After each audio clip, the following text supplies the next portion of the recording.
Hi everyone, welcome to today's video session with me. So today we are going to talk about a very interesting topic and very useful topic as well, which is how to improve spelling. I know, spelling is a very controversial topic because so many people think for PTE, spelling is not important.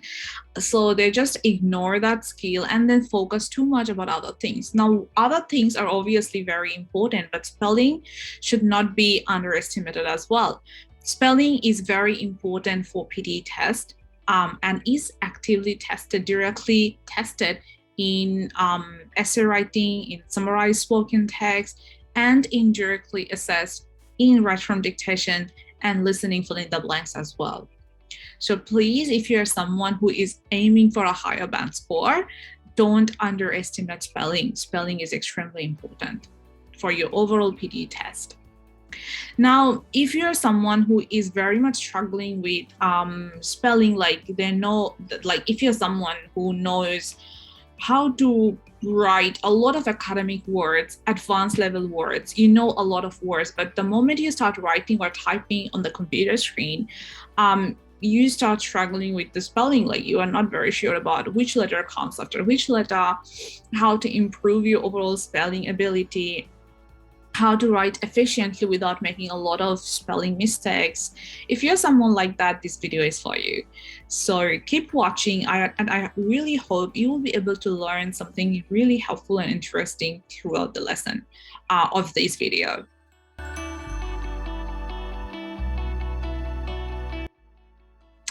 All right, so I'm gonna share my screen with all of you because that way it's gonna be really helpful for you to look at something. It's gonna be like a prompt, so you can look at my slides and at the same time listen to what I'm trying to say and convey to all of you. It's gonna be quite interactive that way.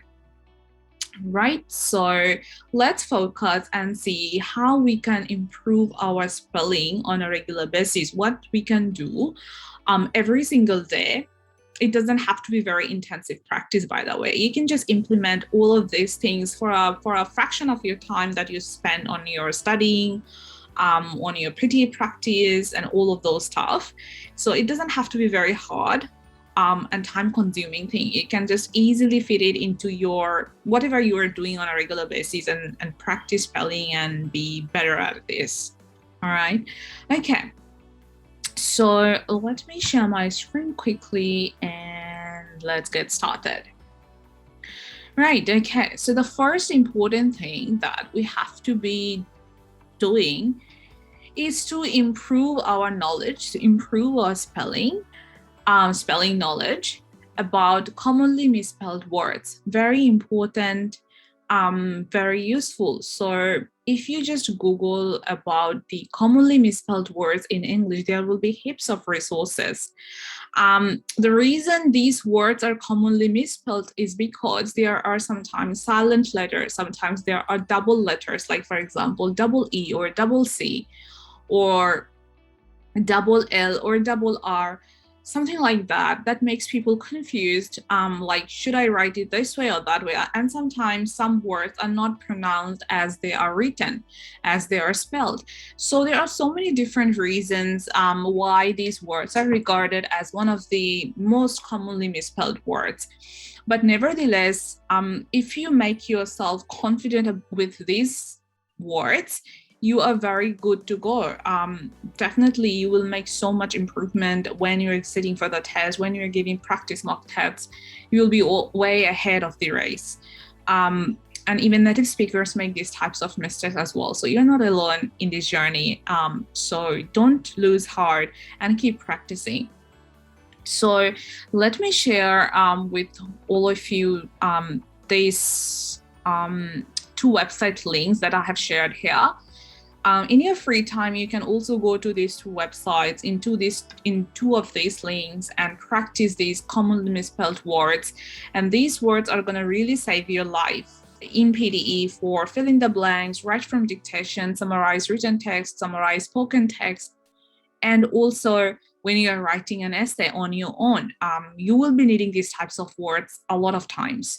So yeah, definitely very useful. So let's have a look. So this is one website where you can find all the commonly misspelled words. So this website is called vocabulary.com. Here you can find 200 most commonly misspelled words. Very useful. If you just scroll down and keep looking at the words, you will realize that why these words are very confusing. You will get the reason why these words are regarded as one of the most frequently misspelled words. Another website which is also very useful is this one, ingvid.com. So in this website also you will find 240 common spelling mistakes in English. So if you scroll down, you can see those words. And another interesting thing about this website is that all the words are categorized based on the letters. So you can see based on different letters, which are 26 letters in English, there are so many words under each of these letters, so which is very useful for me. I think it's much more organized way of learning about spellings. So you can definitely incorporate these two websites on your regular practice session when you're practicing PTE and learning about these things. So you can definitely go and enjoy whatever is happening here.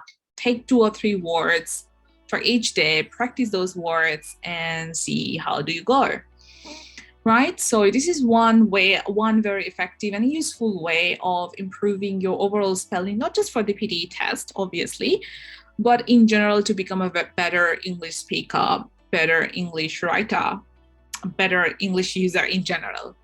All right. Okay. Going back to our slides, another important and second tip that I really want to share with all of you is practicing high frequency words. Now, what is high frequency words? If you're wondering, high frequency words are those words that people of English language, the people who use English language on a regular basis, use every single day, almost every single day. So these are the words that you will be seeing that people are using when they're speaking, when they're writing, when they're reading something, or when they're interacting with other people. For example, I have attached just a quick screenshot here. You can see under the letter E, there are some words. For example, either, embarrassed, enough, enough, especially, etc., everything, everywhere, excellent, experience. And I'm 100% sure that you already know the meaning and the usage of all these words. So that says a lot about the frequency. When we interact with other people, when we read something, when we write something, when we speak something, we use these types of words almost in so many sentences that we speak every single day using English. So that's why these words are regarded as high frequency words, and learning the spellings and how these words are pronounced by native speakers is really important for you to understand so many things in English. So if you're someone who is struggling a lot with spelling issue, feel free to Google high frequency words and you will be able to come across a lot of resources where they're talking about what are the words that are regarded as high frequency words in English. So if you can look at this picture here, you can see this PDF, this document is talking about 100 high frequency words for older students. You can also search this way, 100 high frequency words for older students, and you can easily access this website or this PDF from the Google and practice that way. So yeah, practicing high frequency words is another very important and effective way of improving your overall spelling. Okay, now moving on. Another very important way and very useful way, especially for writing an essay, is practicing topic-related vocabulary, okay? For PTE essay, there are lots of different topics. You already know that.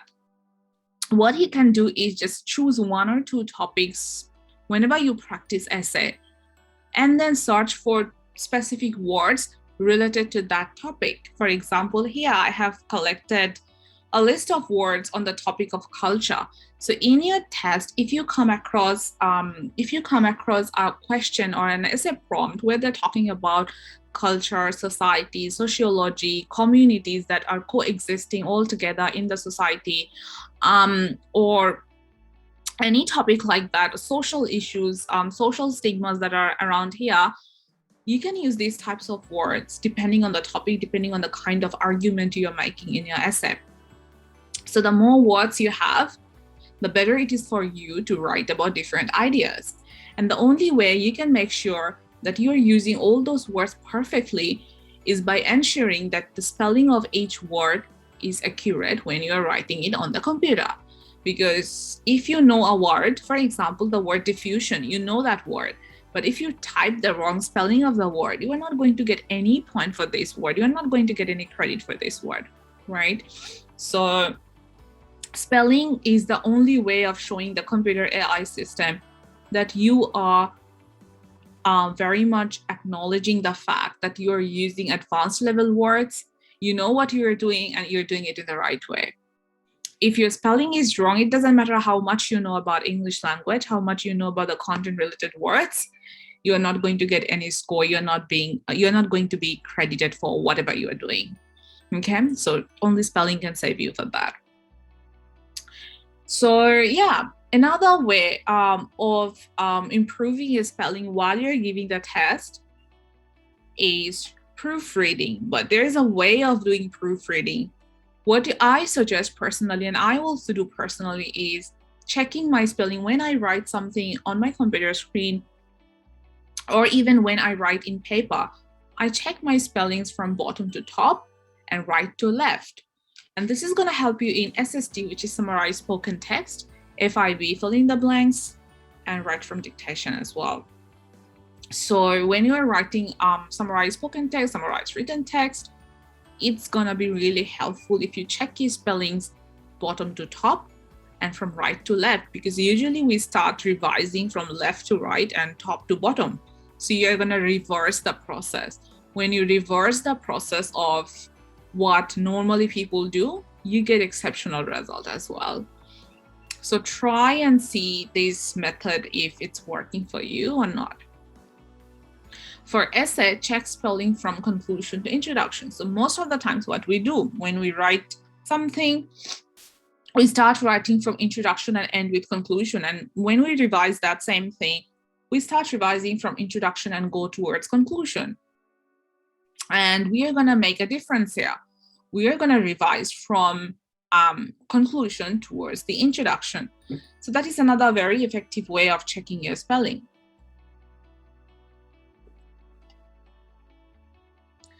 Checking spellings backward will force your brain to focus on the spelling patterns and each letter.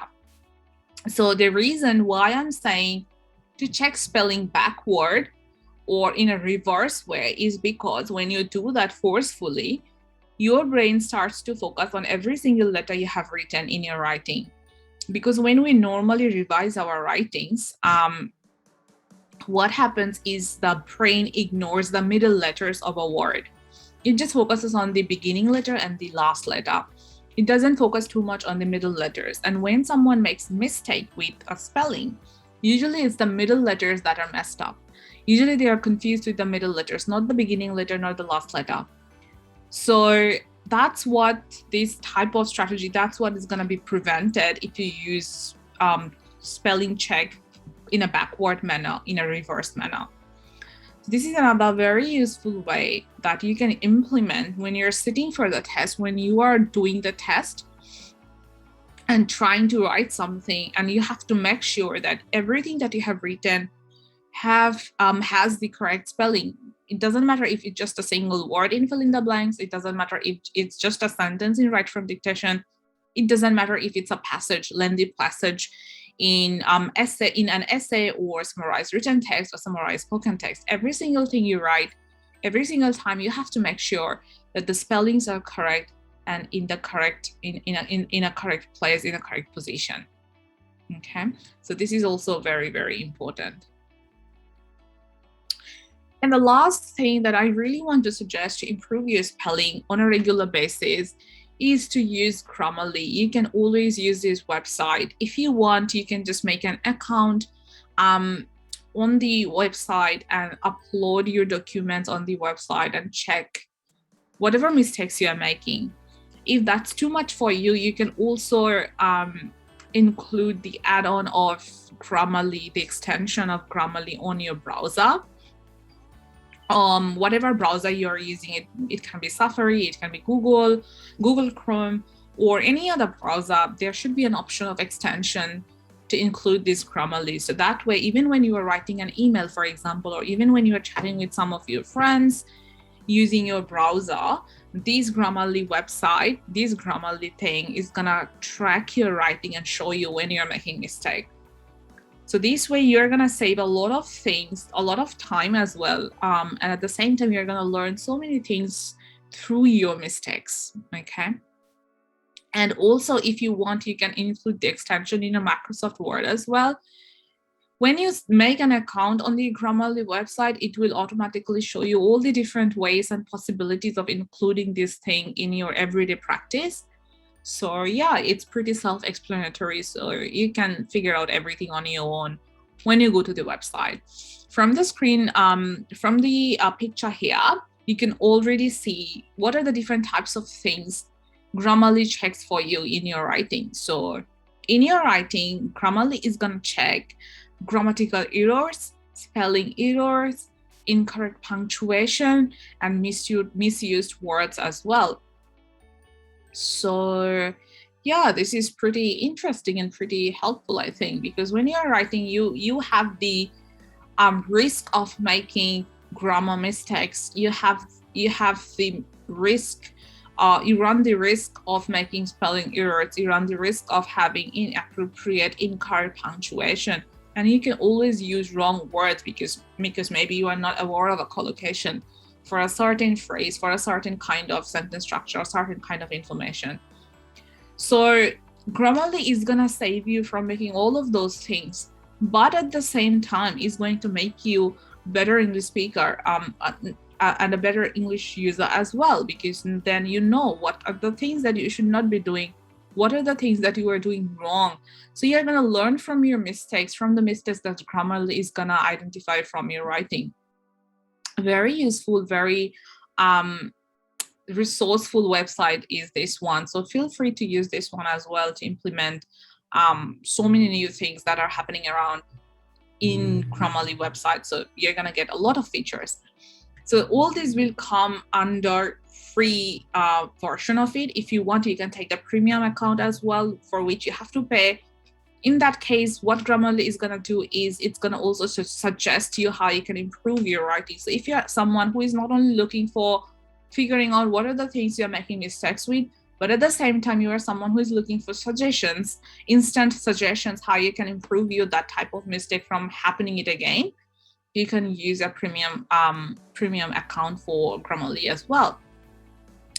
So these are the 5 top things that I really thought are gonna help you to improve your spelling on an everyday basis. And you don't even have to put a lot of effort to do all of those things. If you're someone who is preparing for PTE, or if you are someone who is looking forward to improve their spelling in general, I hope these spelling tips are really going to be helpful for you. Just to summarize for all of you, I'm going to repeat it again. So there are 5 things that you can do to improve your spelling. Let me stop sharing now. So there are 5 basic things that you can do. First, you can practice commonly misspelled words. Second, you can practice high frequency words available in English language.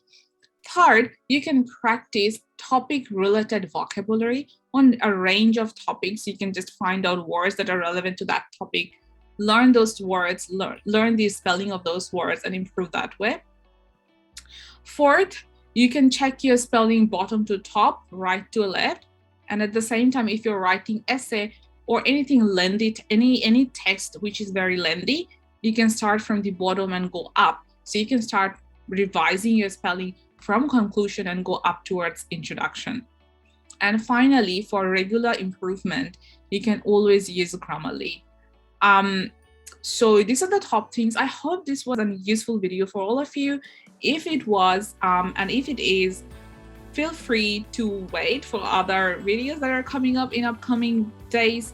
Till then, keep practicing spelling, keep practicing English, keep practicing PTE, and I wish all of you best of luck with your English learning journey.